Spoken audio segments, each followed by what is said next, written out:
Thank you to Dr. Lomax for joining us, and thank you to Robert Smith, the CEO, chairman, and founder of Vista, the private equity firm that's known for its software investments.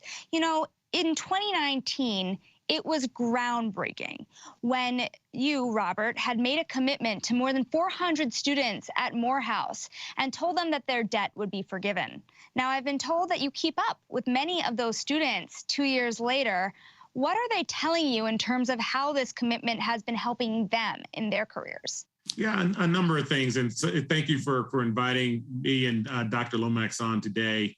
And Dr. Lomax and I work on this all the time, which is, how do we liberate our community and liberate the human spirits in our country? And we look at the education of our young people who are part of the United Negro College Fund umbrella, part of the HBCUs. And it's amazing. I have the good fortune of having conversations once a month with, the group of that class. And we do a, multi-hour call just to hear what everyone's doing, how we can be helpful to each other. And the blessing that having no student debt has given them to pursue their opportunities to go to graduate school, to head off to medical school, to start businesses. And frankly, now, look to invest capital that otherwise would have gone back to servicing their student debt into homes and in many cases securities. They formed investment clubs and they are educating each other on, I'll call it the great capitalist society that we have an opportunity to live in as a participant, not just an observer. And I think that's the key that, myself and Dr. Lomax and his team are focused on, is how do we make sure that all African Americans have a chance to really participate in this economy effectively? Now, you have poured a lot of money into this initiative, and we've seen since then, since last year, since the murder of George Floyd in particular, a lot of money flow from corporate America into HBCUs. Dr. Lomax, how do we keep this from being one-off contributions to something that's more systemic? Well, it has to be more sustainable, and it has to continue. It can't just be one-off. But I will say it's a beginning.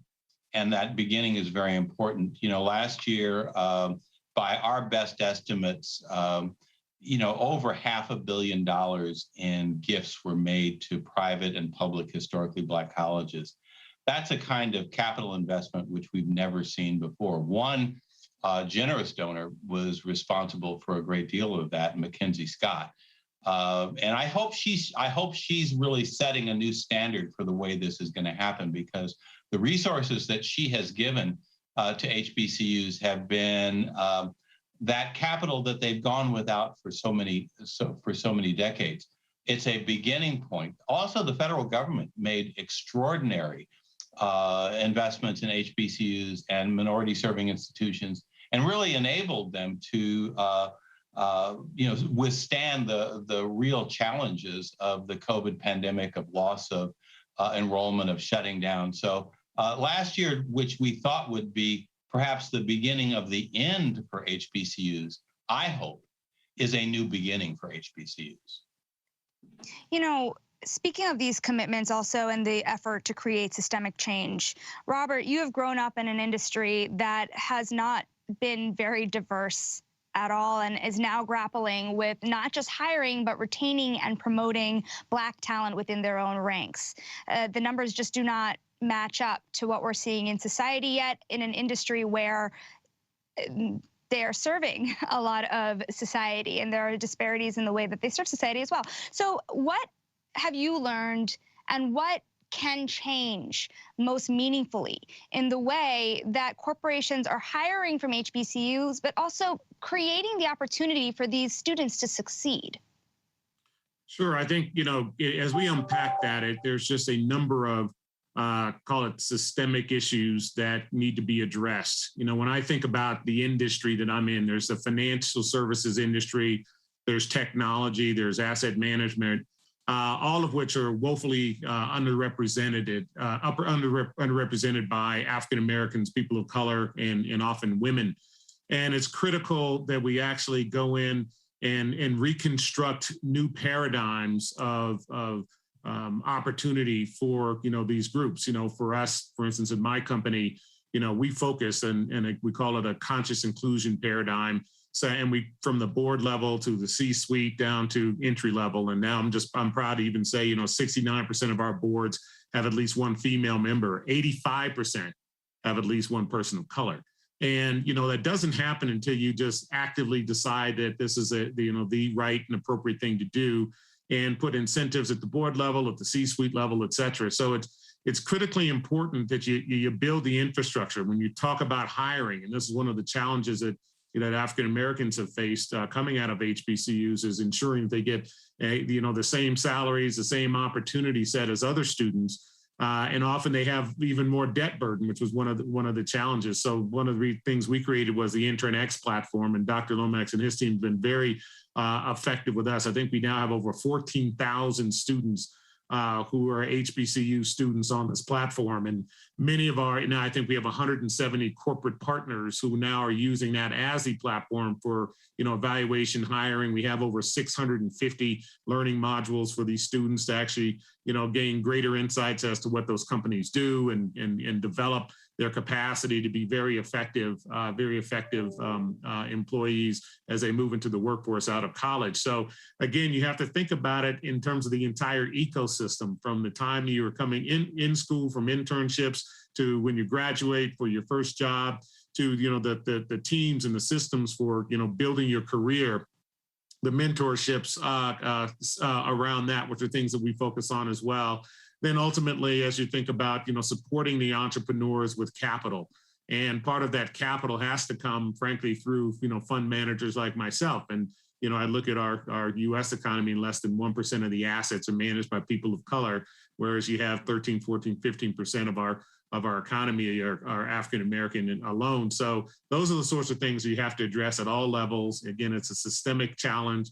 But building programs and systems and infrastructure and institutions, and supporting institutions, longstanding institutions like the UNCF, I think are one of the critical elements to ensure that we continue to drive forward these opportunities. We as Americans have to understand that the world has become more competitive. Computing power has been distributed. That connectivity of that computing power is ubiquitous. And as a result of that, we have to make sure that every citizen has an opportunity to participate in this digital economy and the new economy, which requires education and access. And I think those are the things that we all need to focus on and bring our resources against. That's something that you and I have talked about before as well, Dr. Lomax, this idea of the right skills for a future workforce. So as companies are giving these commitments to HBCUs, what else can they offer to make sure that people are ready for this workforce as we struggle with COVID, as we struggle with a digital transformation that's leaving a lot of people out of this economy? Yeah. This is an issue for higher education. There's a lag between what's taught in the classroom and what's expected in the workplace. And so we really got to close that gap, that knowledge gap. And one of the ways is for companies to come on the campuses more, and the campuses to go on to into companies more, to bring them more proximate to one another. Upskilling and reskilling is going to be a constant of the American workplace. What you learn in college today is not, or learn in high school, or learn in community college today, is not going to be sufficient to keep you competitive in the workplace 5 years, 2 years, 3 years from today. So it's a constant change. So this notion that it's one and done with education is just, it's inaccurate. So the first thing to do is to recognize that this issue of lifelong learning, upskilling, reskilling is going to be continuous. 21st century job skills are very different from 20th century job skills. And there's really no job in America today that doesn't involve technology. So that I think that we at historically Black colleges are going to embrace that challenge.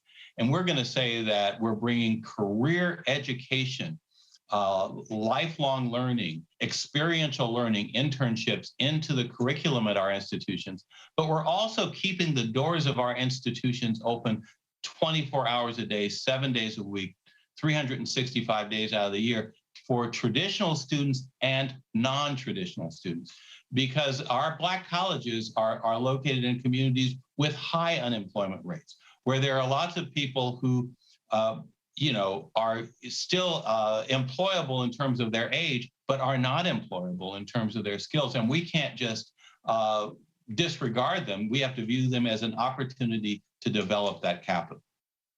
And Dr. Lomax, to follow up on that point, Mr. Smith has been talking about this potential for hiring, potential for adding talent. But when you look at the numbers, reporting today out by Max Abelson of Bloomberg shows that Goldman Sachs has only added 3 more full-time jobs for students of HBCUs than a year ago.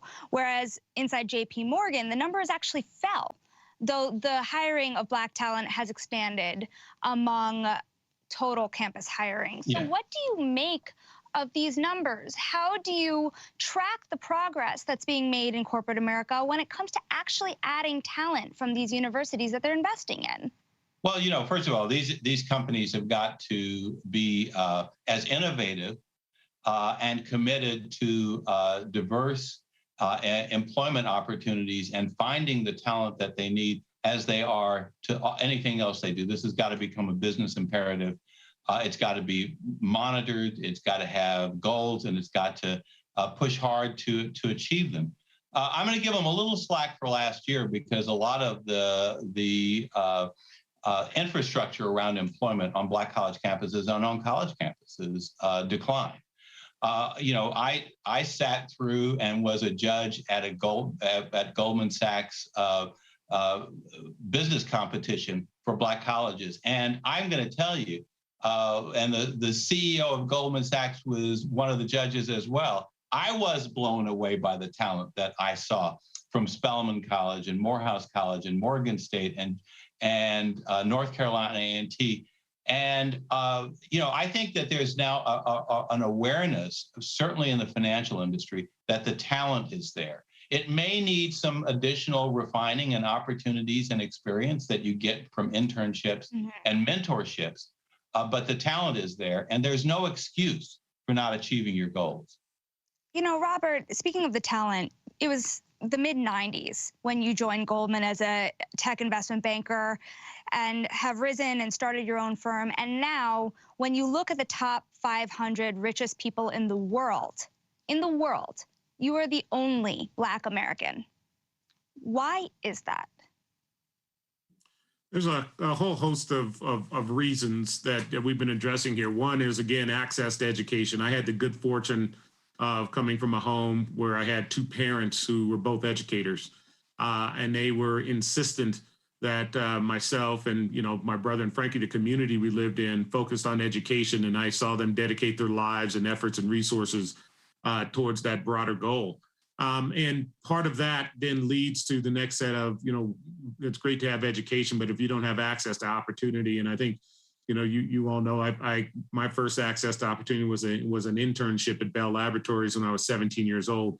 And that, of course, changed the direction of my life. You and I talked briefly about one of our good friends, Ray McGuire, who also provided an opportunity for me to enter into the world of investment banking. But when I think about it, it's all these bridges of opportunity that had to somehow be opened or where you have access to them. And it's critically important that we build the infrastructure for those bridges of opportunity. It just doesn't happen. Robert Smiths just don't happen. And it takes a village of people in my community where I grew up to make sure that I performed well in school. And then, an opportunity at Bell Labs, I, of course, had to perform when I was there.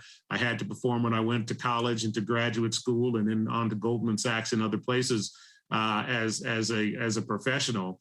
And that's it's an important part of being prepared. Now, all that said, you can be as prepared as you want, but if you don't even have access to the door or see it, and I've given some talks to some schools actually in New York City, in the Bronx, with some kids, and I'm saying, listen, if I can make it to Wall Street from Denver, Colorado, you can make it to Wall Street from 173rd Street. So, it's an important part, but they will say, but I don't see the on-ramps. Well, there are institutions that have been built and constructed, and I think we need to continue to open the aperture of what those institutions can provide. One of the things Dr. Lomax talked about was, what HBCUs provide. One of the things we've launched is the Student Freedom Initiative, and beyond the income contingent funding that we provide, we also got capacity from, now Cisco is one of the corporate partners, AVC Technologies, where we're basically upstanding and upskilling all of the the infrastructure. So each one of those HBCUs will be compliant with Title IV, so they'll get at least, stay eligible for the $1 billion in Title IV funding. But more importantly, have broadband at 4G at a minimum. We'll do some 5G as well on these campuses, every single one. So that opens that aperture. Well, what does that do? It creates the extensibility. You can now provide, learning services, upskilling, reskilling services to a community beyond those students who are on campus. Point number one. Point number two, you have the potential to actually enable businesses, small and medium-sized businesses that are in and around those communities of those schools to now actually participate in the digital economy in ways that they hadn't before. And utilizing that as a backbone, I think we can expand the opportunity set for African Americans, utilizing our HBCUs as the backbone of, the digital economy and, providing students capability. And oh, by the way, with AVC and also with Cisco, we're providing internships. So as we enable these colleges to become 4G, 5G compliant, we are using interns to train them. So when they leave, when it's upgraded, they now have a real set of skills. Just one other fact, we do a survey across our portfolio, and frankly, the fact of the matter is, current sets of technical skills they perish after about 2.5 years. So it's not that once you graduate, it's not that one skill is going to last forever. So you actually have to have a continuous learning environment as part of the business that you run and or operate, or the school in the community. So it's important that we all think about the paradigm of technology is an evolving one. It's one that also has to be invested in. So it can't be a one shot. It has to build infrastructure and capacity that has the ability to evolve and deliver to the community those evolving skills. I really do want to get to some of these investments you're making in particular. But before we get there, in 2019, you had made this massive commitment to Morehouse. But then in 2020, there was a more tumultuous year where you had faced some headlines when it came to a tax investigation with the IRS and the DOJ that you have since settled. But how have those headlines impacted you in your business and philanthropic life? I mean, like anything else, you have to, you move forward. Sometimes you have to deal with some unfair circumstances and address them and move forward. And life is that the way. But that's part of what we also have to teach all of our students and all of our, community that, 400 years being in this country has been unfair to African Americans. And so part of what we have to do, we can sit and complain about it, or we can move forward. And that's a big part of what we have to do, is move forward with the allies and the people who believe in the mission and what we're doing. And frankly, I think we've been quite effective in the expansion of opportunity for all of our community. And in terms of moving forward, how are you moving forward in terms of your conversations with your donors, your investors, and your philanthropic commitments? Again, you move forward, you make investments, and you keep driving things forward. I think this is also an important question for you because in your industry, primarily private equity, we're looking at a lot of firms who are investing in companies, and you've cited the lack of access to capital. When it comes to Vista, has it been an instance in which you've been able to invest in a lot of Black-owned businesses throughout your history at Vista, or has much of that investment come through your philanthropic life? How should folks be thinking about this moving forward and the business opportunity that can come with investing in Black-owned businesses? Vista invests in software and technology businesses, again, enterprise software. So one of the largest investments that we've made in an African-American owned software company, we made it over $200 million. I mean, from our perspective, we look at tens of thousands of companies a year, some of which are African-American owned. There are very few, independently African-American owned technology businesses, which is something that has to change. And the fact of the matter is, what we have to focus on is finding the best businesses that support our stakeholders. Our stakeholders now over 50% of the teachers and the pension funds in the United States. And it's important that we have the best investments with the lowest loss ratios as part of our investment process. And we look at companies we've made an investment that's going to be announced. I think it's announced today in a business that's owned by 2 Latinos. And I think that is going to be the largest over $1 billion transaction, one of the largest investments in a Latino run business.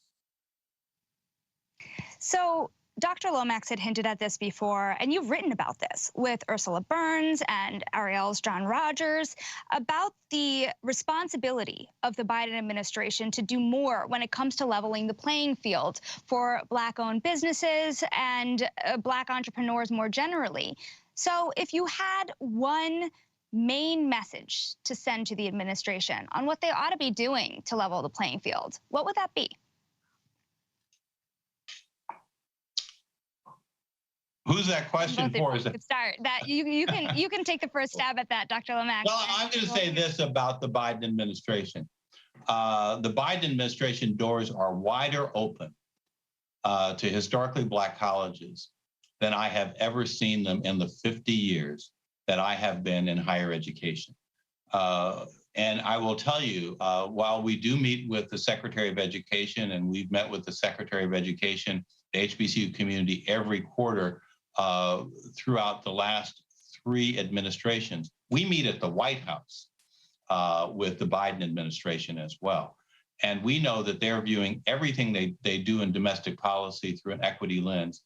And, very important legislation right now that will address both deeper investments in HBCUs, but also opportunities for minority-owned businesses.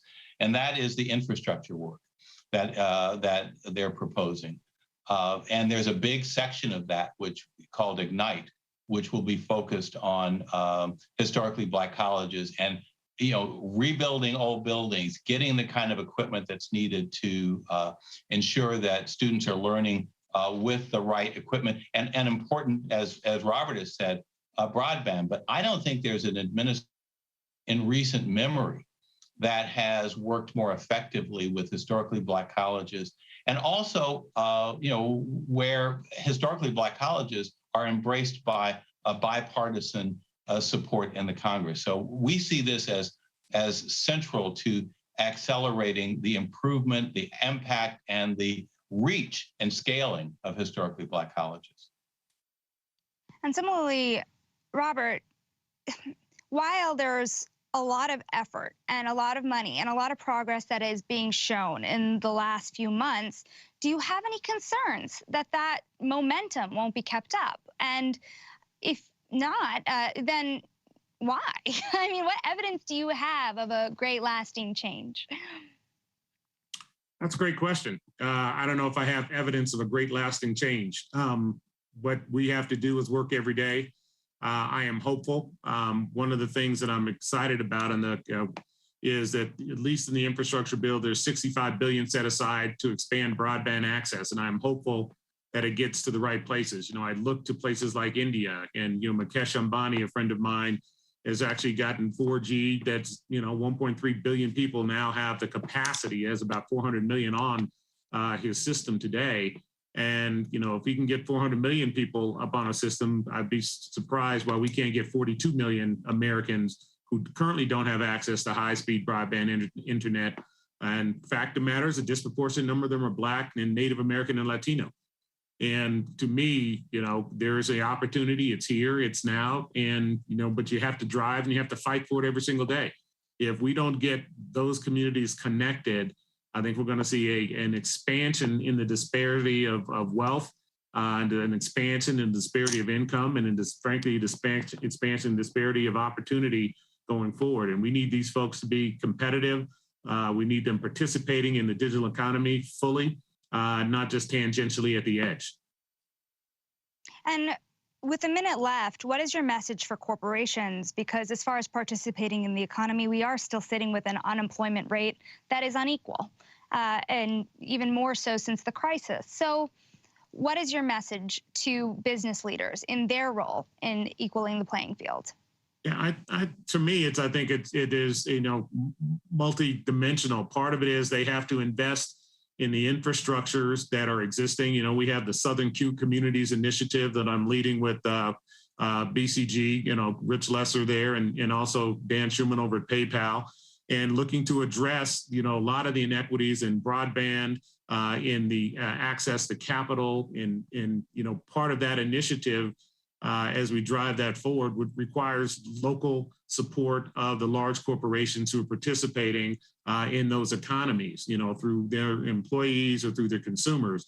And as you think about these 6 cities, you do a 100-mile radius, you get to 50% of the African-American population.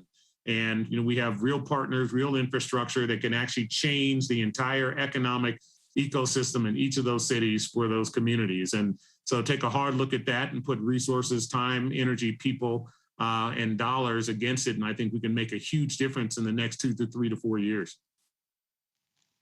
Right. Well, I thank you both for both of your time. I hope we can have this conversation a year from now and see what those hiring numbers look like across industries. Keep posted. And thank you both for your time. Thank you. Thank you.